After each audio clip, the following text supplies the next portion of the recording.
Yo, welcome to Physics with Vinay. Hi, I'm Vinay and I'm back with a wonderful question that came from Ray Optics in JEE Mains 2025, जहाँ पे image का acceleration पूछा गया था. So it's something that is not very commonly taught when students are studying at the JEE Mains level, so not commonly encountered. JEE Advanced के लिए of course पढ़ाया जाता है, but this type of a question was sort of new to majority of the students. तो ये वाला question हम आज करेंगे. Let's take a look at the question. A car approaches a convex mirror with uniform speed 90 kph. Mirror's radius of curvature is 2 meters. When the car is at distance 24 meters from the mirror, acceleration of the image has magnitude a. 100a का value कितना है? Okay. So यहाँ पर मेरे पास एक convex mirror है यानी car जा रहा है at a speed of 90 kph. तो कार is my object. तो velocity of object कितना हो गया? Let's deal with SI units. तो 90 kph मतलब कितना? 90 into 5 by 18 meter per second, right? This you should know. When you're converting from kilometers per hour to meters per second, you have to multiply by 5 by 18. तो ये बन जाएगा 25 meters per second. Okay. When the car is at a distance 24 meters, acceleration of the image has a magnitude a. Okay, so ये see positive x-axis will be to the right behind the mirror, right? So u का value कितना बन जाएगा? The x coordinate of the car is u. So this is 24 meters. So x coordinate ये मेरा origin है. X coordinate would be minus 24 because car is on the negative x-axis.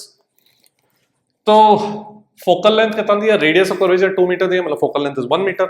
So can I write 1 by v plus 1 by u is 1 by f. So 1 by v minus 1 by 24 should be 1. तो 1 by v का value कितना बन जाएगा? 25 by 24. ठीक है? ये मिल गया मुझे 1 by v का वैल्यू. तो मैग्निफिकेशन कितना बन जाएगा? v by u, right? So minus v by u. So magnification कितना बन जाएगा? मैं मैग्निफिकेशन क्यों कर रहा हूँ? बिकॉज वेलोसिटी ऑफ इमेज के लिए मुझे मैग्निफिकेशन की जरूरत पड़ेगी. Will see bye. सो सबसे पहले तो मैग्निफिकेशन का वैल्यू निकाल देते हैं. कितना बन जाएगा? 24 by 25. This is v divided by u. u कितना है? 24 माइनस 24. ठीक है, so this will become 1 by 25. So magnification is 1 by 25. Now why do I need this magnification? Because we know that the velocity of the image is minus m squared times velocity of the object. ये तुम्हें पता होना चाहिए. अगर नहीं पता है तो इसका derivation is also quite straightforward कि 1 by v plus 1 by u equals 1 by f. इसको अगर मैं एक बार differentiate करूँ टाइम के रिस्पेक्ट में तो ये बन जाएगा 1 by v का derivative minus 1 by v square into dv by dt chain rule and 1 by f तो एक कांस्टेंट है तो उसका derivative 0. Similarly for u, so I will get velocity dv by dt. v is the what is v? v is the image का x coordinate. तो उसका derivative क्या बन जाएगा? Velocity of image. So velocity of image divided by v square should be minus velocity of object divided by u square.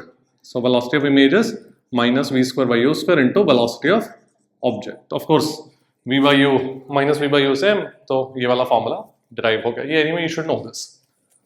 Okay, ये formula तो तुमको पता होना ही चाहिए for your JEE mains. Okay, so मुझे चाहिए क्या? I need acceleration. Now how do I get acceleration from velocity? You have to differentiate this equation. Alright, so let's differentiate this equation. So acceleration of image कितना बन जाएगा? यहाँ पे मुझे chain rule लगाना पड़ेगा, प्रोडक्ट रूल लगाना पड़ेगा, बिकॉज m स्क्वायर को भी डिफरेंशिएट करूंगा बट वेलोसिटी ऑफ ऑब्जेक्ट को भी डिफरेंशिएट करूंगा इन जनरल. पर इस पर्टिकुलर क्वेश्चन में वेलोसिटी ऑफ ऑब्जेक्ट एक यूनिफॉर्म स्पीड दिया गया है तो वो एक कांस्टेंट है. बट अगर क्वेश्चन को इस तरीके से मॉडिफाई भी किया जा सकता है कि ऑब्जेक्ट का कुछ एक्सेलरेशन है, then when you differentiate this you'll have to use product rule. m is also variable, object का velocity is also variable in general. In this particular question object का velocity is a constant. So I'll have m square का derivative को कैसे write as minus 2m dm by dt and v तो एक constant है, कितना है? 25, right? तो मेरे पास m का वैल्यू है, dm by dt का वैल्यू मुझे चाहिए और 25 तो पता है. तो बेसिकली मुझे बस dm by dt का वैल्यू चाहिए. Now how do I get that? Now I will go to this equation 1 by v plus 1 by u equal to 1 by f and let me just multiply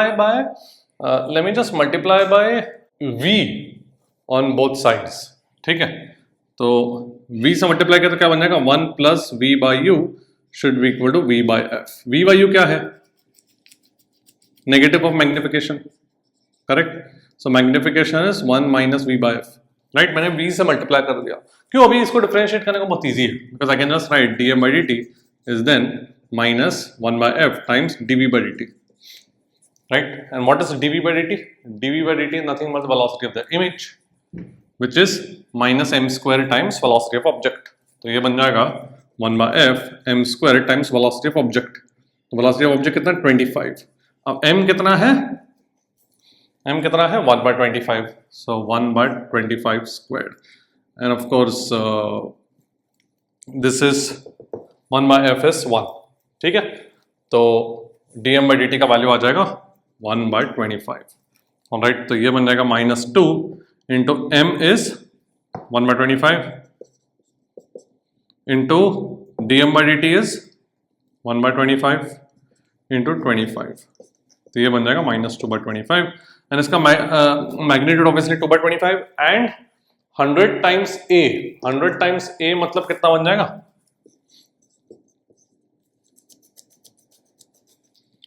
2 by 25. तो ये बन जाएगा 8. Your answer would be 8. Alright, so it's a very nice question where I had to differentiate this equation to get a relation between acceleration, and then उस equation को differentiate करने में you have to differentiate the magnification. Even though the object has uniform speed, the image does not, because the magnification itself is changing with time. Alright, तो बहुत ही अच्छा question है, and I hope you've understood it. And let me know how your preparation for JEE Mains has gone. अभी बहुत कम दिन बचे हुए हैं, so I would encourage all of you to take full sleep. पूरा नींद कंप्लीट करना. जितना कम नींद करोगे उतना ज़्यादा चांसेस है सिली मिस्टेक्स वगैरह होने के एग्जाम में. तो अभी थोड़े दिन बचे हुए हैं. It is better to get 1 extra hour of sleep instead of solving extra number of questions. All right, so I will see you next time. Let me know how your preparation. Let me know which date your exam is in. And JEE Mains के बाद we are going to start off in full flow for JEE Advanced preparation. I will see you next time. I will see you at the top.